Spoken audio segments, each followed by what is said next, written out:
बिस्मिल्लाहिर्रहमानिर्रहीम। अस्सलाम वालेकुम जमात हश्तम के प्यारे बच्चों, उम्मीद है कि आप सब खैरियत से होंगे।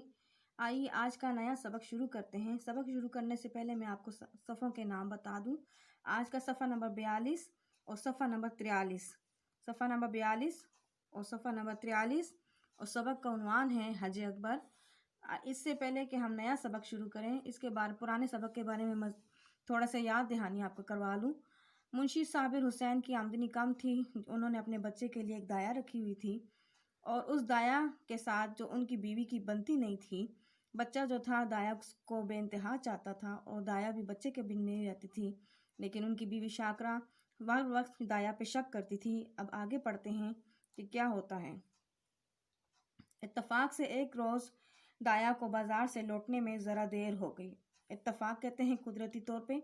शाकरा भरी बैठी हुई थी, मतलब गुस्से से। दाया को देखते ही बदल कर बोली, क्या बाजार में खो गई थी, यानी बाजार में गुम हो गई थी। दाया ने खतावाराना अंदाज से सर झुका लिया और बोली, यानी खतावाराना कहते हैं डर से, और बोली, बीबी एक जान पहचान वाली मामा से मुलाकात हो गई और बातें करने लगी। मामा बच्चे मैंने आपको पहले बताया था, मामा कहते हैं जो घरों में काम करती हैं। शाकरा जवाब से और भी बहम हुई। बहम कहते हैं गुस्सा। यहाँ दफ्तर जाने को देर हो रही है, तुम्हें सैर सपाटे की सूझी है। सैर सपाटे कहते हैं सैर व तफरी। बच्चे पेंसिल हाथ में पकड़ें और अल्फाज मायने लिखते जाएं।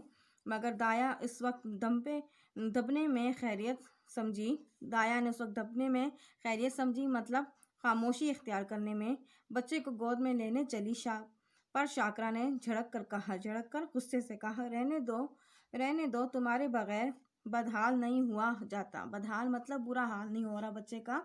दाया ने इस हुक्म की तामील ज़रूरी ना समझी। बेगम साहिबा का गुस्सा फरूर करने की इससे ज़्यादा कारगर कोई तदबीर जहन में न आई। कारगर कहते हैं मुफीद। इसने नसीर को इशारे से अपनी तरफ बुलाया। वो दोनों हाथ फैलाए लड़खड़ाता हुआ इसकी तरफ चला। लड़खड़ाता हुआ यानी जो बच्चे नया नया चलना जब सीखते हैं तो डगमगाता हुआ बच्चा चला। दाया ने इसे गोद में उठा लिया और दरवाजे की तरफ चली। लेकिन शाकरा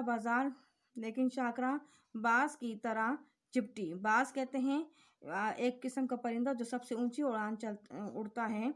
चिपटी मतलब हमला कर लिया और नसीर को इसकी गोद से छीन लिया मतलब ज़बरदस्ती छीन लिया। बोली, तुम्हारा ये मुकर बहुत दिनों से देख रही हूँ। मुकर कहते हैं चालाकी। ये तमाशे किसी और को दिखाइए, यहाँ तबीयत सैर हो गई। दाया नसीर पर जान देती थी और समझती थी कि शाकरा इससे बेखबर नहीं है। इसकी समझ में शाकरा और इसके दरमियान ये ऐसा मजबूत ताल्लुक था जैसे मामूली तिरछियाँ कमज़ोर ना कर सकती थी। यानी दाया जो थी बच्चे से बेइंतहा प्यार करती थी और शाकरा की बदतमीज़ियों से और शाकरा की जो उस पर इख्तलाफात थे उसके साथ और बोतान थे, इसके बावजूद वो समझती थी कि मेरी मोहब्बत बच्चे से कम नहीं होगी और ना बच्चे की मुझसे। इसी वजह से बावजूद शाकरा की सख्त ज़ुबानियों कहते हैं बुरा भला, सख्त ज़ुबानियों के इसे यकीन न आता कि वो वाकई मुझे निकालने पर आमादा है। आमादा कहते हैं तैयार है।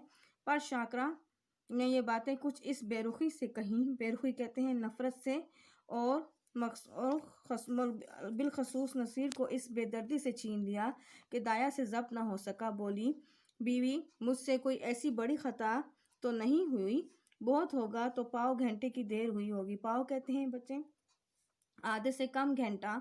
इस पर आप इतना झुला रही हैं, कहते हैं इतना आप क्यों गुस्सा हो रही हैं, साफ साफ क्यों नहीं कह देती कि दूसरा दरवाज़ा देखो, मतलब कहीं और जाके नौकरी इख्तियार करो। अल्लाह ने पैदा किए हैं तो रिस्क भी देगा। रिस्क कहते हैं रोज़ी को। मजदूरी का काल थोड़ा ही है, काल कहते हैं कमी। शाकरा, अब देखें यहाँ पे बच्चों इनके अलग-अलग दो डायलॉग्स हैं। शाकरा, तो यहाँ तुम्हारी कौन परवाह करता है, तुम्हारी जैसी मामाएं गली गली ठोकरें खाती फिरती हैं। मामाएं कहते हैं काम करने वाली। शाकरा, दाया, ہاں خدا آپ کو سلامت رکھیں، مامائیں دایائیں بہت ملیں گی، جو کچھ خطا ہوئی ہو معاف کیجیے گا، میں جاتی ہوں۔ شاکرہ جا کر مردانے میں اپنی تنخواہ کا حساب کر لو۔ مردانے کہتے ہیں بیٹھک یا ڈرائنگ روم، جس کو آج کل ہم کہتے ہیں، جہاں پہ مرد حضرات بیٹھتے ہیں۔ دایا میری طرف سے نصیر میاں کو اس کی مٹھائیاں منگوا دیجیے گا۔ اتنے میں صابر حسین بھی باہر سے آگے پوچھا، کیا ہے دایا؟ کچھ نہیں، بیوی نے جواب دے دیا، گھر جاتی ہوں۔ بچوں آج کے لیے اتنا کافی ہے، دوبارہ اگلی کلاس میں ملیں گے اور پھر اس سے آگے میں آپ کو پڑھاؤں گی۔ گھروں میں رہیے، اپنا خیال رکھیے، اللہ حافظ۔